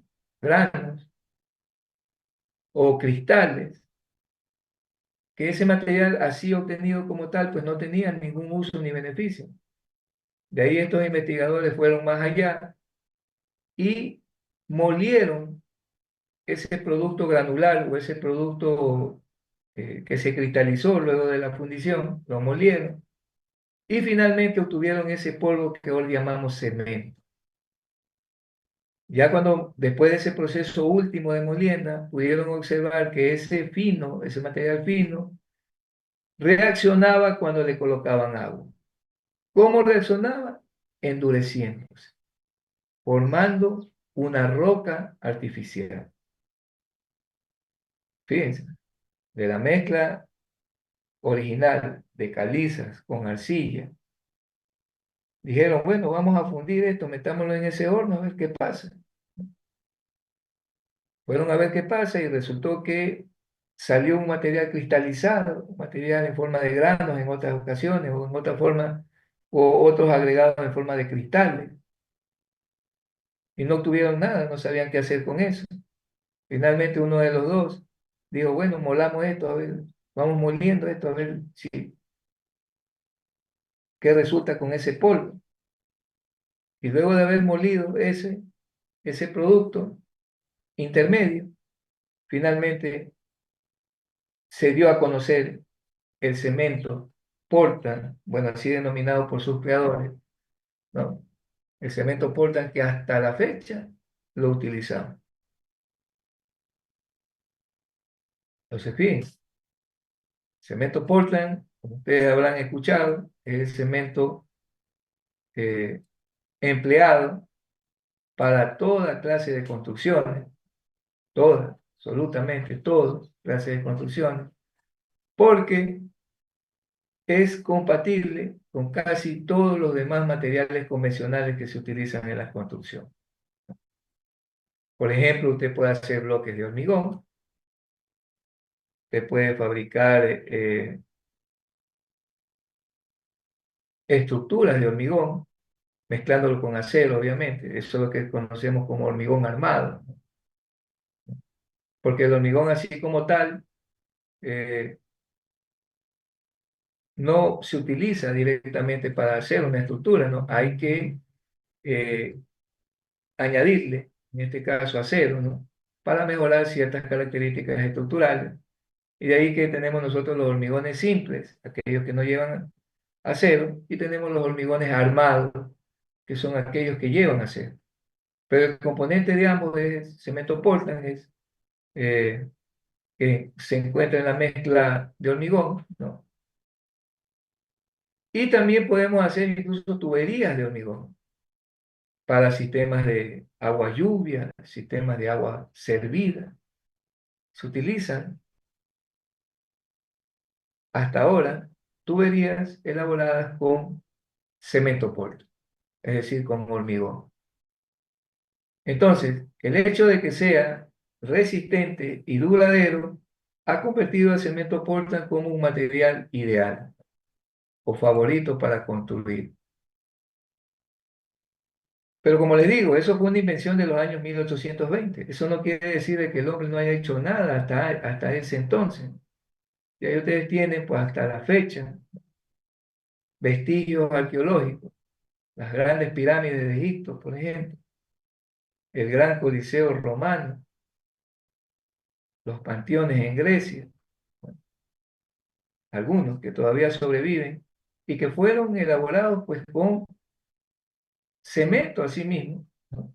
Pero no con el cemento que les acabo de nombrar ahora, el cemento Portland, sino más bien con una pasta de cemento elaborado directamente mezclando cenizas volcánicas con agua, cenizas volcánicas, o también conocidas actualmente como puzolanas,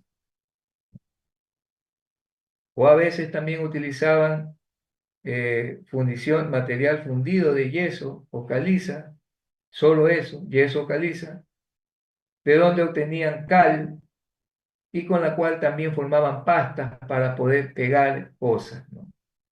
O para poder unir bloques, como en el caso de las pirámides, o como en el caso del Coliseo Romano, los panteones que vemos hasta ahora. Pero es otro tipo de aglomerante, formado o elaborado de otra forma. Pero como ustedes ven, ese tipo de pasta que utilizaron los ancestros, pues, fue tan buena que hasta ahora, pues, podemos todavía observar esas construcciones. Bien, ahora pues nosotros hablemos un poco más del cemento Portland. Como les decía, sus inventores primero encontraron un material como este que vemos aquí a la izquierda, que así como está, pues no reaccionaba con agua ni con nada, pues simplemente habían logrado es un material granular, un material en otras ocasiones cristalizado, pero que todavía no daba la luz o no era, pues digamos, el material final, que luego fue ideado por ellos mismos, moliendo este clinker. A esto se denominó luego clinker, a este material intermedio. Es lo que hoy conocemos como el clinker de cemento Portland. Este clinker luego pasa por un molido final y de ahí pues ya se obtiene el denominado cemento Portland.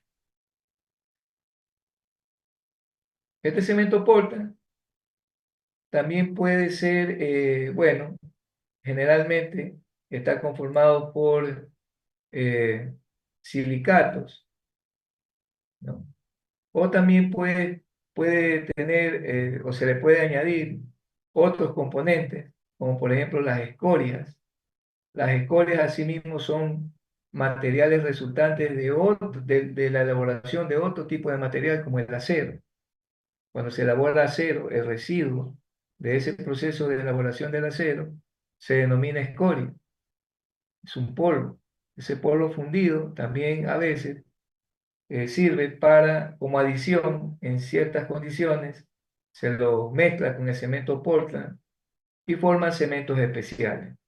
Asimismo, las cenizas volcánicas, puzolánicas todavía, se pueden mezclar con cemento Portland, eh, con el cemento Portland característico y formar un cemento especial. Ya lo veremos algo de los tipos de cemento Portland que podemos conseguir.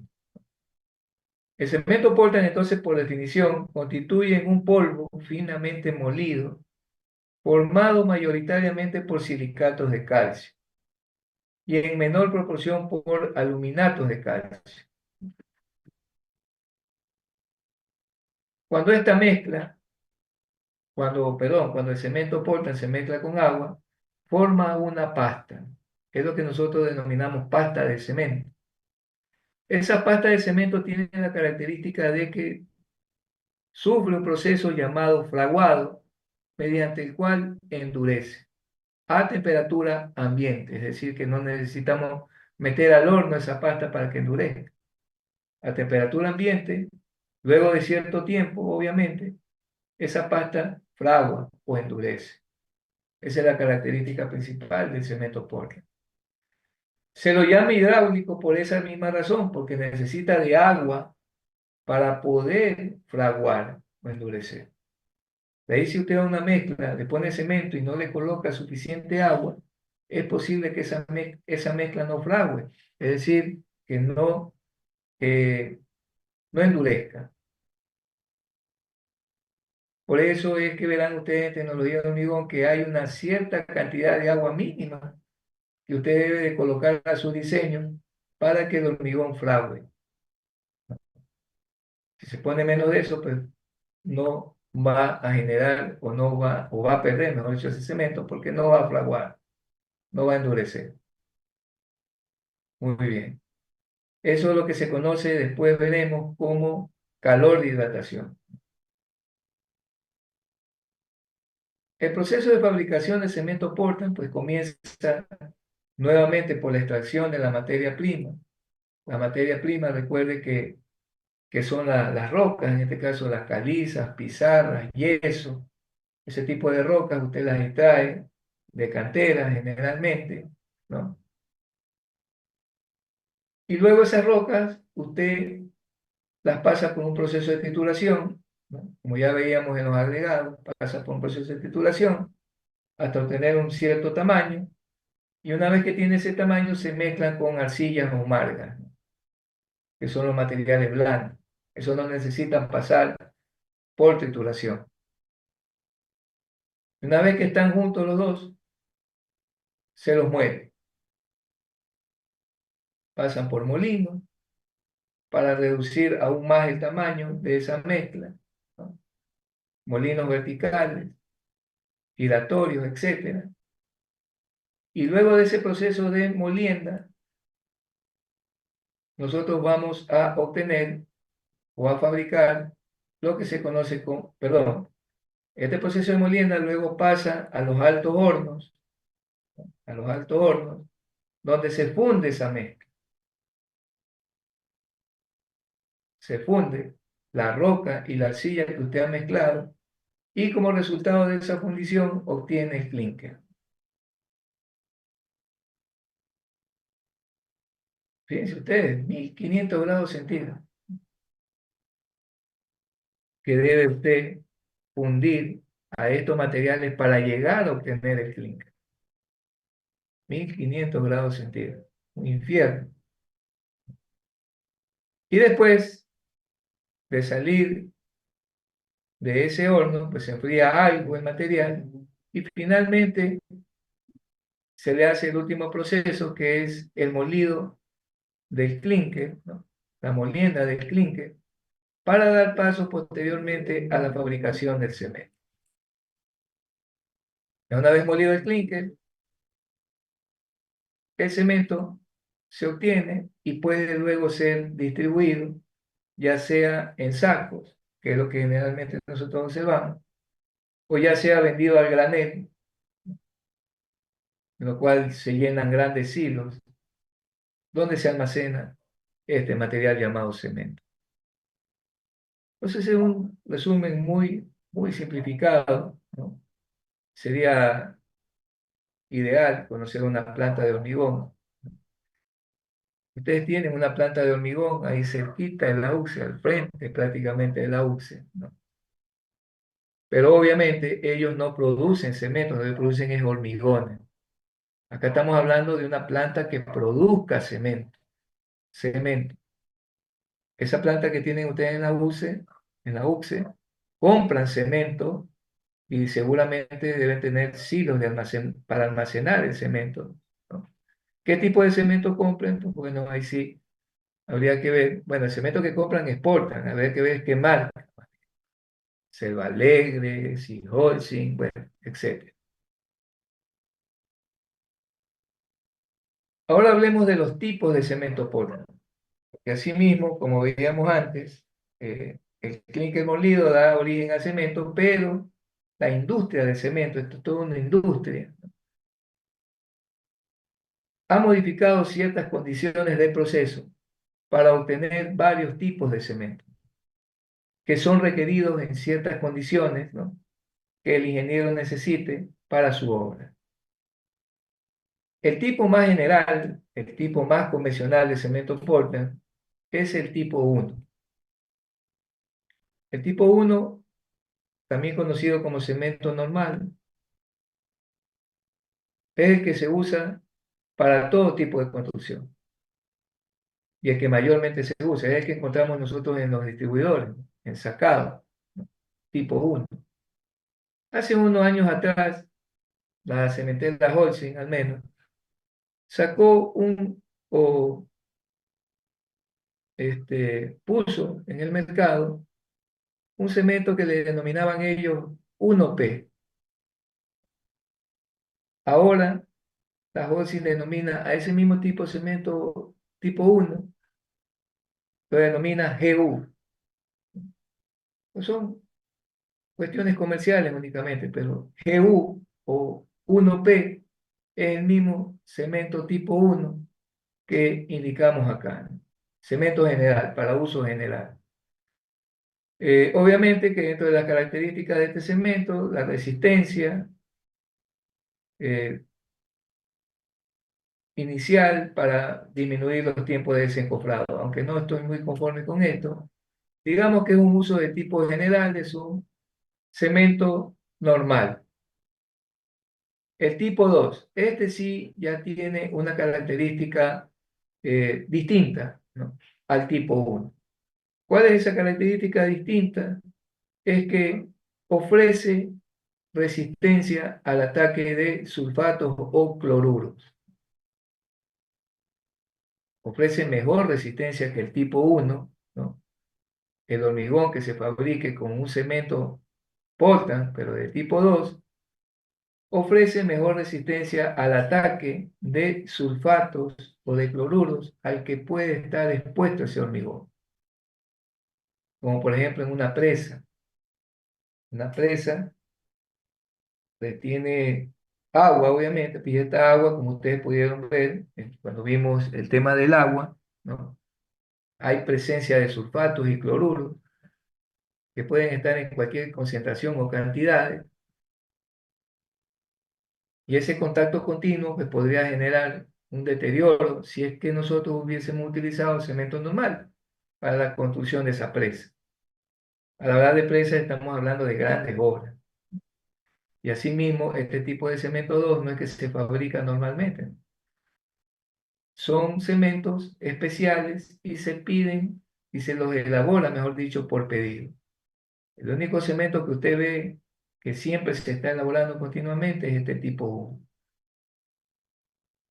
Entonces, esa es justamente una de las características que lo diferencia al cemento Portland tipo 2 del tipo 1. El hecho de tener una o de ofrecer una mayor resistencia al ataque de sulfatos y cloruros presentes en el agua. Eh, Veamos el siguiente tipo, tipo 3. ¿Cuál es la característica principal ahora de este cemento tipo 3? Es justamente que este cemento nos ofrece una resistencia inicial mayor que la que ofrece el tipo 1 y tipo 2 también. ¿Qué significa esto de resistencia inicial? Generalmente, cuando se controla la calidad de un hormigón, lo que se mide es la resistencia que alcanzó el hormigón que usted fabricó a determinadas edades. Cuando hablamos de cemento como tal, solo de cemento, también, ya veremos más adelante, uno de los ensayos de control de calidad es la resistencia que alcanza el cemento. El cemento como tal, no el hormigón, sino solo el cemento. ¿Qué resistencia logra alcanzar a determinadas edades? Entonces, este cemento tipo 3 es un cemento Portland modificado de tal forma que si al tipo 1 y tipo 2 le toma, por decir, por poner un ejemplo, 28 días llegar a una determinada resistencia, a un cemento tipo 3 le puede tomar 7 días alcanzar esa misma resistencia. Quiere decir que el proceso de fraguado de este tipo de cementos es más rápido que los otros dos anteriores. Y como fragua más rápido, endurece más rápido. Y por tanto, este cemento es utilizado en aquellos proyectos en donde usted necesita trabajar rápidamente, desencofrar más rápido, ¿no? Por ejemplo, usted funde una losa y necesita usar ese mismo encofrado. eh, para cumplir el cronograma necesita fundir la siguiente losa en un mes más. Entonces no va a esperar 28 días para poder sacar el encofrado y ponerlo para la siguiente losa, sino que tratará de fundir entonces con un cemento que le ofrezca una resistencia inicial elevada y de esa forma poder sacar los encofrados y poderlos reutilizar en el siguiente nivel. Por ejemplo, un pavimento que se construye con hormigón, también hay un pavimento que se construye con hormigón, se llama rígido. Si usted necesita abrir el tráfico lo más pronto posible, pues entonces tendría que usar este tipo de cemento para poder abrir no en 28 días el tráfico, sino en 7 o menos inclusive. Entonces, esa es la utilidad del cemento tipo 3 que eleva la resistencia inicial del cemento. Sí, dígame alguna pregunta. Disculpe, ingeniero, y en cuanto a la resistencia a los sulfatos y cloruros también, o solamente estamos hablando de No, no, resistencia. estamos hablando solo de resistencia compresiva, compresiva, no a sulfatos y cloruro es normal que el tipo 1, el tipo 3. El tipo 3 simplemente, la bondad que ofrece ese tipo de cemento es que la resistencia de compresión del hormigón se acelera o se alcanza en menor tiempo. Pero resistencia a sulfato es la misma que el tipo 1. Es la misma que puede Gracias. ofrecer el tipo 1. Bien, pues está bien esa pregunta. Vamos al tipo 4. El cemento tipo 4 sí es un cemento que puede proporcionar bajo calor de hidratación. ¿Qué es esa característica de bajo calor de hidratación? El calor de hidratación es lo que mide el fraguado de un cemento. Mientras más alto sea el calor de hidratación, pues el proceso de fraguado, ¿no? Es normal. ¿Qué es lo que pasa cuando el cemento endurece? Eleva su temperatura.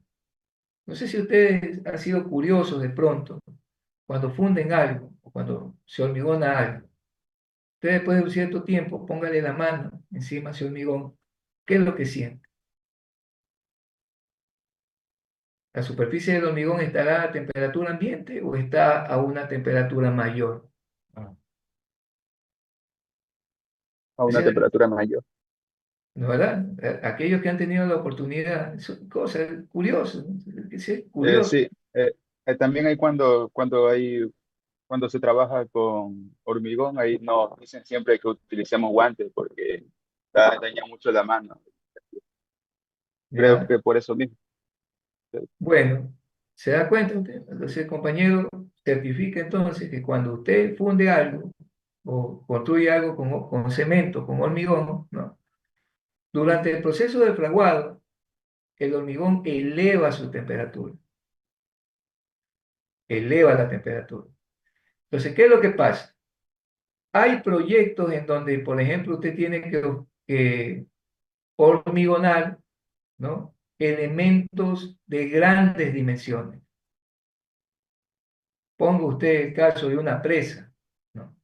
Ponga usted el caso de una zapata de un puente, que por lo menos esas zapatas de puente tienen 1 metro a veces de altura, a veces un poco más, de peralte, ¿no? De altura, por todo el ancho de la vía y a veces por un determinado largo, ¿no?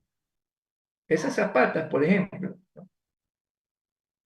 para fundir esas zapatas, yo necesito colocar grandes volúmenes de hormigón.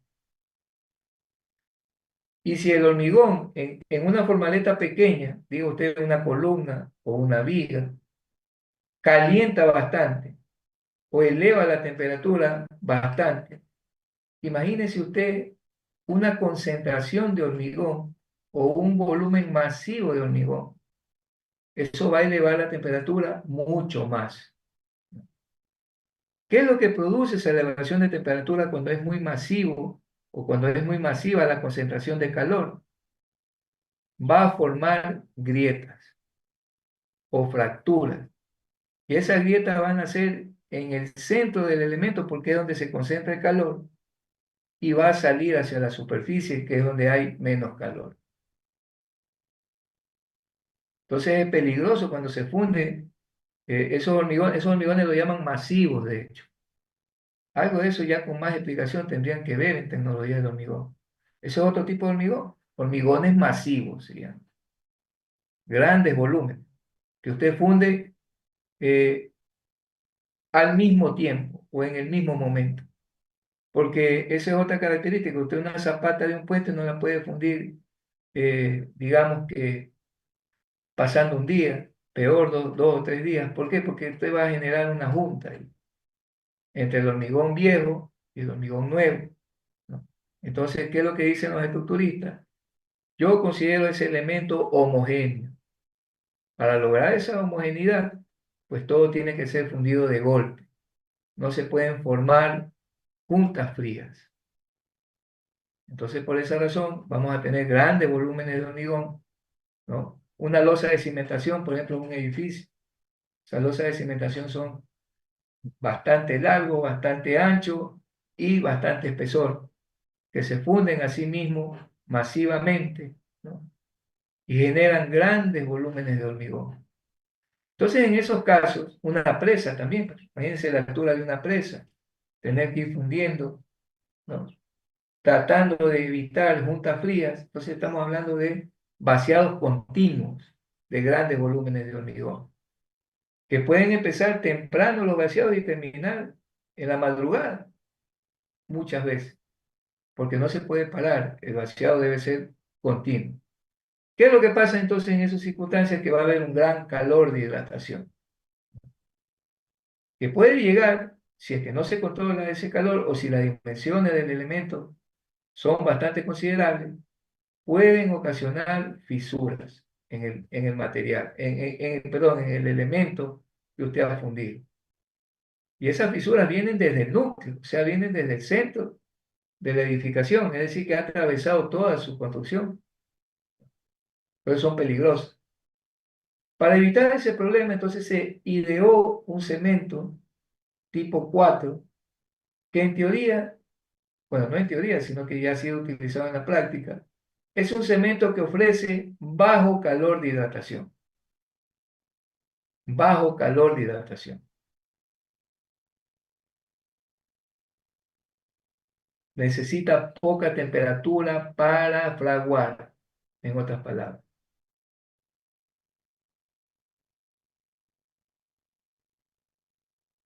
Entonces, esa es la característica principal de este tipo de cemento, que en algunas grandes obras, como cuando se construyeron, por ejemplo, hace tiempo, cuando se hizo el control de inundaciones del río Cañar, por ejemplo, donde yo trabajé, se hicieron algunas presas pequeñas, pequeñas en comparación con otras presas, donde se fundían grandes volúmenes de hormigones y en donde se utilizaba cemento tipo 4.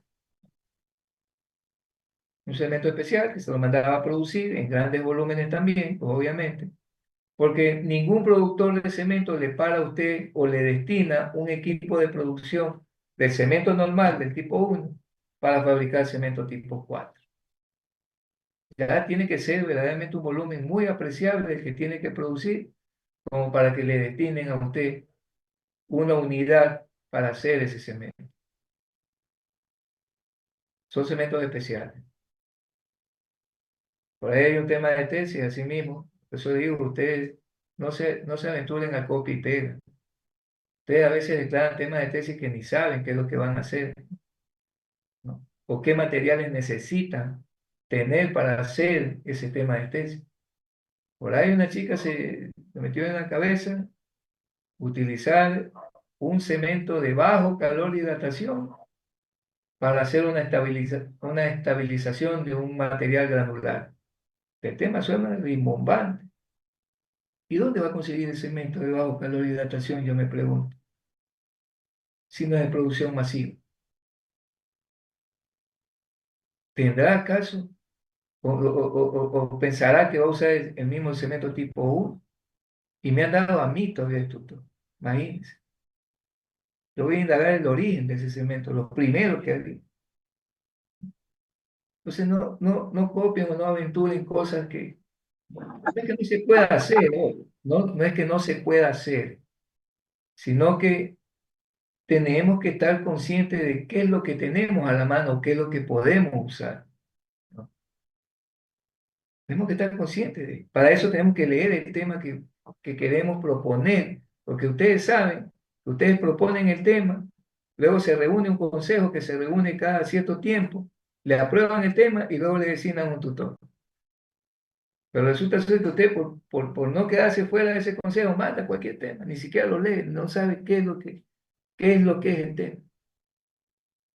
Simplemente lo vio en un artículo, lo vio en un libro, no sé, alguien le dijo, y lo mandó así, con tal de no quedarse fuera del consejo. Pero a veces es mejor eso, porque usted lee sobre el tema, ve, chuta, para eso, bajo calor de hidratación, ese no es el cemento tipo 1, es un cemento tipo 4, si exporta, ¿dónde lo consigue?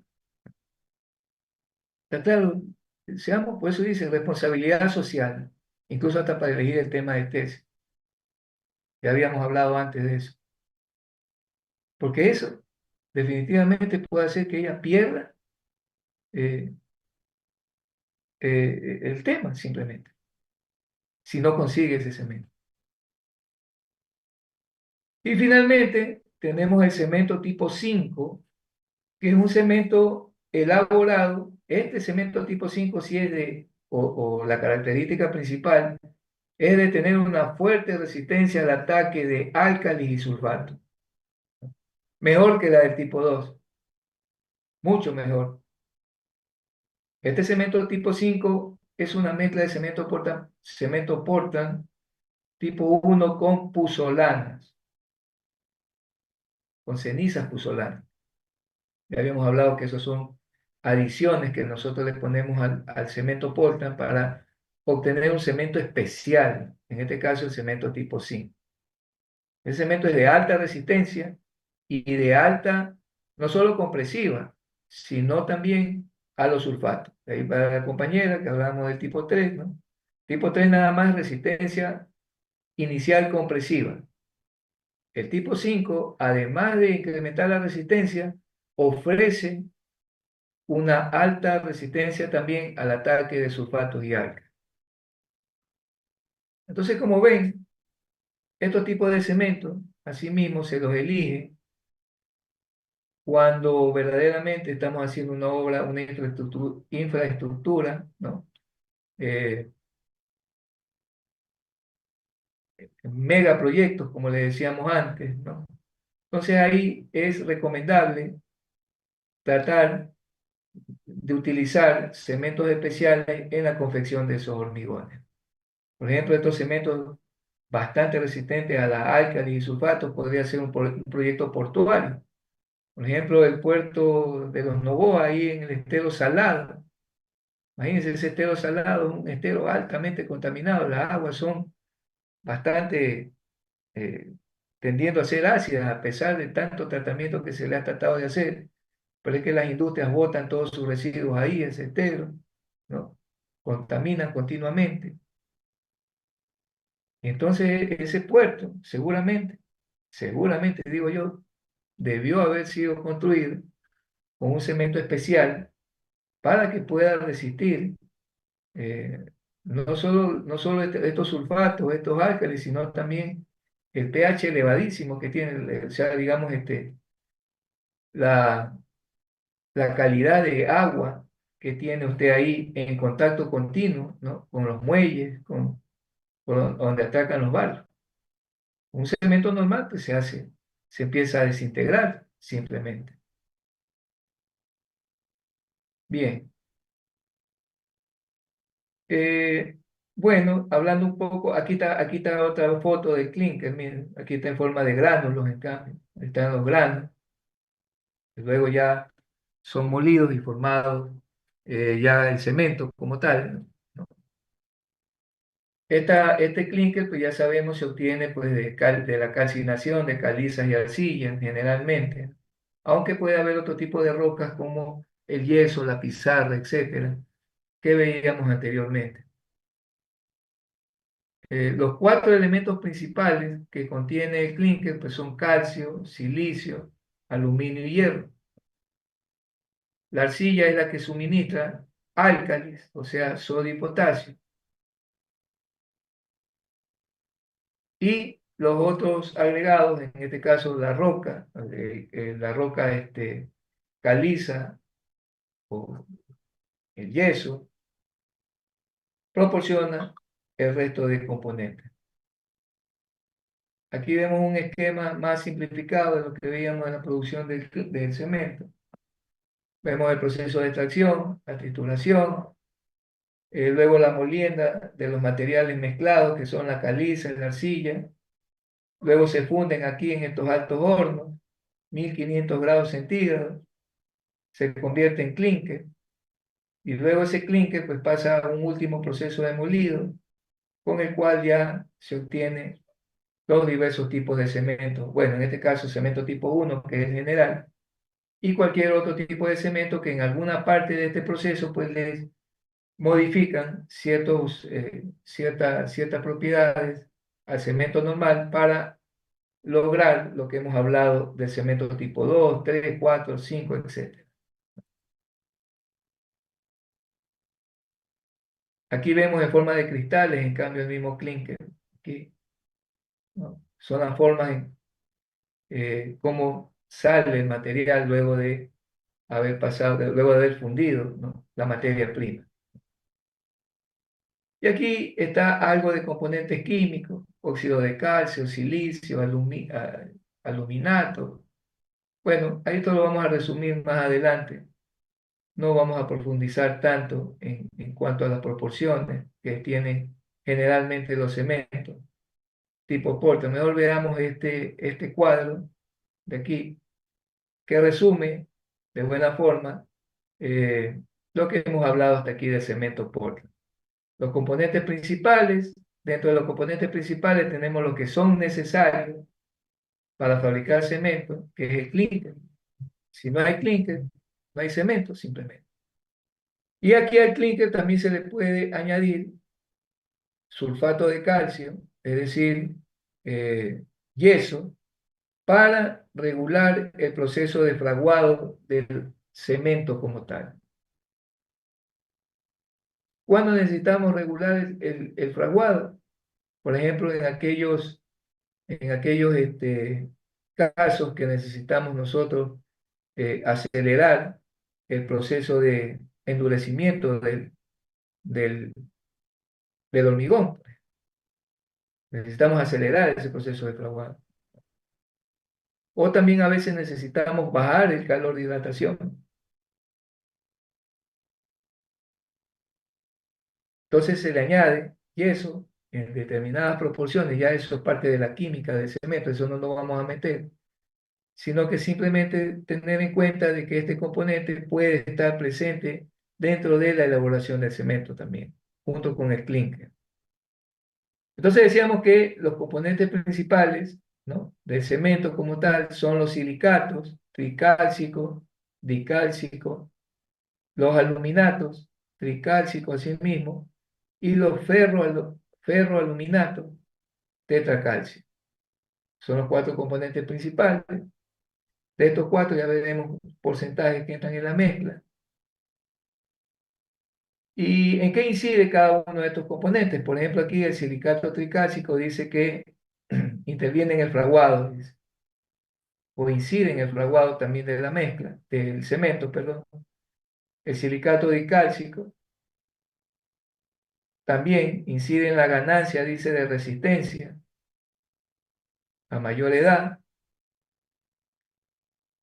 ¿Qué más? Y acá tenemos los componentes opcionales. Estos componentes opcionales son adiciones minerales que nosotros podemos incorporar al cemento Portland para obtener un cemento especial. ¿Cuáles son esas adiciones minerales? Pueden ser las puzolanas, las cenizas puzolánicas, pueden ser las escorias o cenizas volantes, las de aquí, o simplemente puede ser un material que se denomina filler. Este material filler es el resultado, es el último material que se obtiene en un proceso de trituración. Nosotros habíamos llegado hasta las arenas, ¿verdad? Con la trituración terciaria, pero el residuo de esa trituración es un polvo, ¿no? Ese polvo se lo conoce como filler calcáreo o filler producido por trituración. Si alguna vez tienen ustedes la suerte de visitar una planta de trituración, pues ahí en esas plantas generalmente se acumula este polvo o filler, ¿no?, que es el residuo final de todo un proceso de trituración. Y mire que ese filler también usted lo puede adicionar al cemento Portland, y generar un cemento especial. De hecho, hay muchas tesis que han utilizado polvo de trituración en mezclas de hormigón, y ahí se han observado cuál es el beneficio del uso de este polvo, ¿no? Para ganar resistencias, o mejor dicho, elevar la resistencia de diseño que tiene un hormigón. Que tiene normalmente un hormigón si se hace con tipo 1, quiero decir, sin ninguna adición adicional. Mire, aquí está una tabla en donde nosotros podemos observar la denominación de los diferentes cementos Portland. Por ejemplo, aquí tenemos el cemento Portland normal, ¿no?, que se lo obtiene en un 100% o hasta un 95% de la molienda del clúster, y un 5% pueden ser componentes minoritarios como el yeso. Aquí tenemos el cemento Portland con filler calcáreo, o sea, con el polvo de trituración. Aquí tenemos clúster, 94-80%, y tenemos filler entre el 6 al 20%. Con estos porcentajes que uno hace su tesis, va probando, y el otro 5% puede ser yeso así mismo. La suma de todo esto pues tiene que dar el 100%, pues, ¿no?, de lo que usted va a preparar. Y aquí tenemos otros cementos con puzolanas, ¿no?, que serían los cementos puzolánicos, ¿no?, o con escoria, que se denominan, aquí están, digamos, cemento puzolánico o cemento Portland con escoria. Pero bueno, estas adiciones que se le hace, pues simplemente es para aumentar la resistencia del cemento normal. Aumentar esa. Si usted diseña para 280, vamos a suponer, pero adiciona algo de esto, ¿no? Al cemento normal, no va a lograr ese 280, sino 350, 400 kilos por centímetro cuadrado, ¿no? Aumenta la resistencia del hormigón.